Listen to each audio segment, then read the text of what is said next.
सहस्रादित्यसङ्काशम् सहस्रवदनम् वरम् सहस्रदोः सहस्रारम् प्रपद्येऽहम् सुदर्शनम् हसन्तम् हारकेयूरमकुटाङ्गदभूषणम् भूषणैर्भूषिततनुम् प्रपद्येऽहम् सुदर्शनम् स्राकारसहितम् मन्त्रम् वदन्तम् शत्रुनिग्रहम् सर्वदोषप्रशमनम् प्रपद्येऽहम् सुदर्शनम्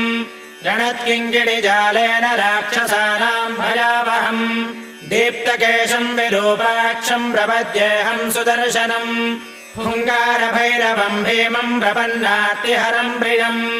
सर्वदुष्टप्रशमनम् प्रपद्येऽहम् सुदर्शनम् फट्कारान्दवनिर्देश्यम् दिव्यमन्त्रेण संयुतम् शुभम् प्रसन्नवदनम् प्रपद्येऽहम् सुदर्शनम् एतैः षड्भिः स्तुतो देवो भगवान् श्रीसुदर्शनः।